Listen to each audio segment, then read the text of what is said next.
everyone, welcome back, it's Meredith. In today's video, we are going to be going step by step through Grasshopper. And Grasshopper is a lot of things. It is an arm balance, so you're gonna need that chaturanga strength. There's also a very deep twist involved in getting into Grasshopper, as well as some outer hip openness that's required. So if you aren't coming to this video warm, then I suggest you warm up. Otherwise, we are going to need 2 blocks, some comfy clothes, and a place to practice. Let's get started. I'll first demonstrate how we would get into Grasshopper from a standing position.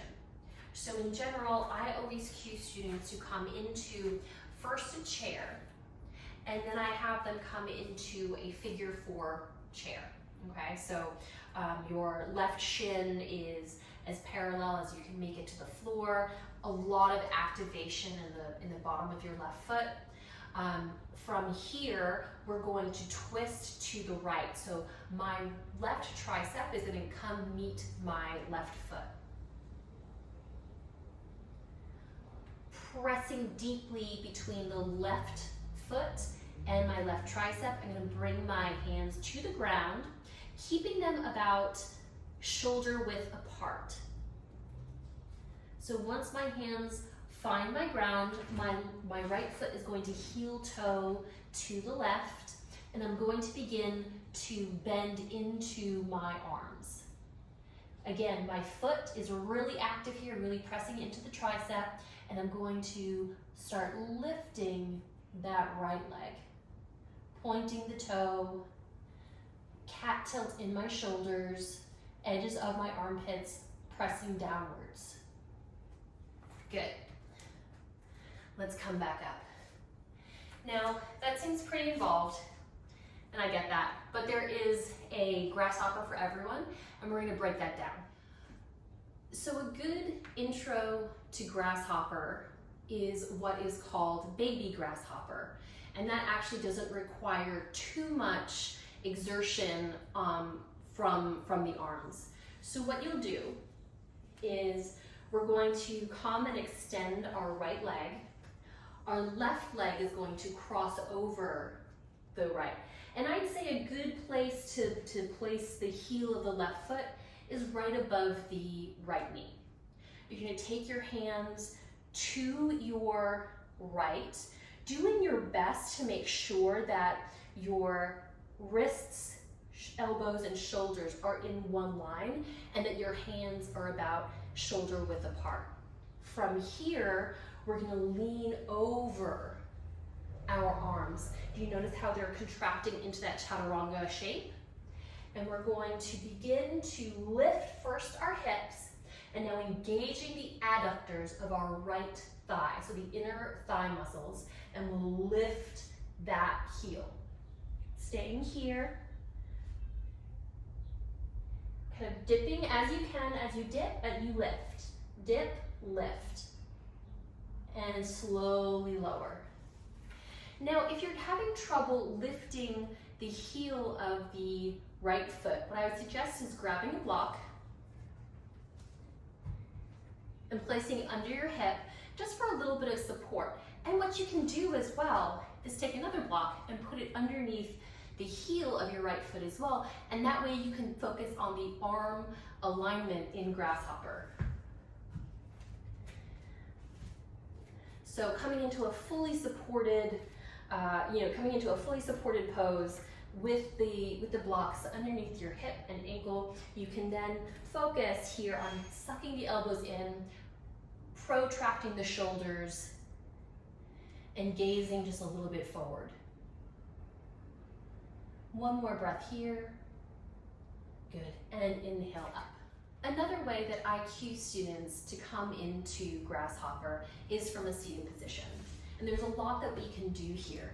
So first, I recommend that students go ahead and come into seated figure 4. So extending the right knee, or extending the right leg onto their mats and crossing over the right knee with their left foot. Again, keeping that foot really active. Now, if this suits you, you can come from here.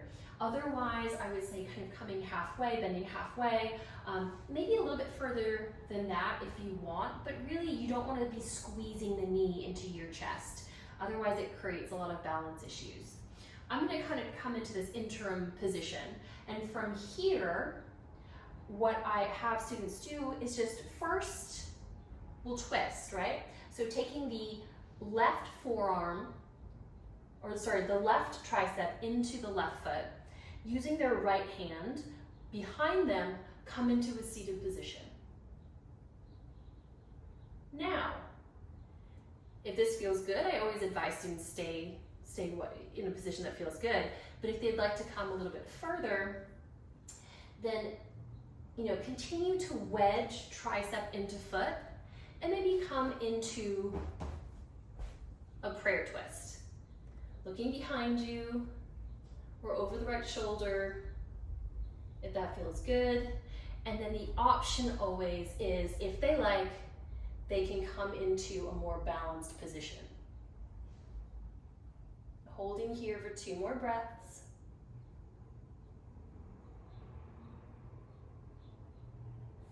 And release.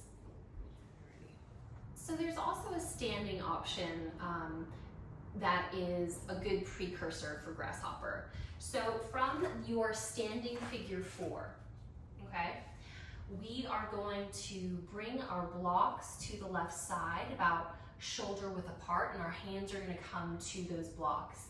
So go ahead and take your tricep and your foot together, pressing them into one another, and then we're going to lean our hands onto our blocks, okay? And sometimes it's nice to heel toe your foot away just to lean onto the blocks a little bit more, and then maybe even taking them to the second height and leaning a bit more. And this is a way to sort of progressively become a little bit more comfortable on your arms in this arm balance. Let's take them to the first height.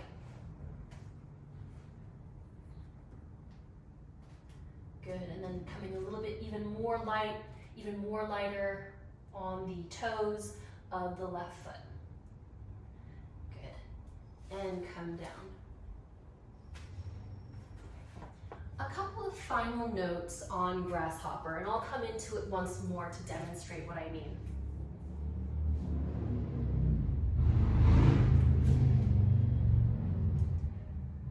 So when we're in Grasshopper, there's going to be a temptation that your free arm, the arm that you're not kind of using, your foot isn't pressed against, there's going to be this temptation to let it dip low.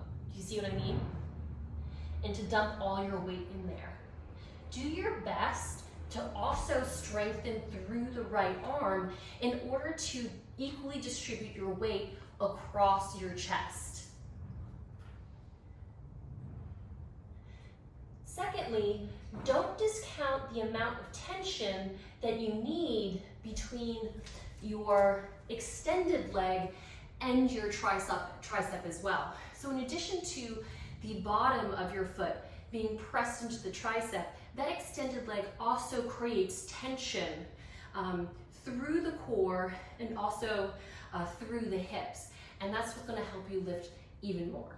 So that is it for today.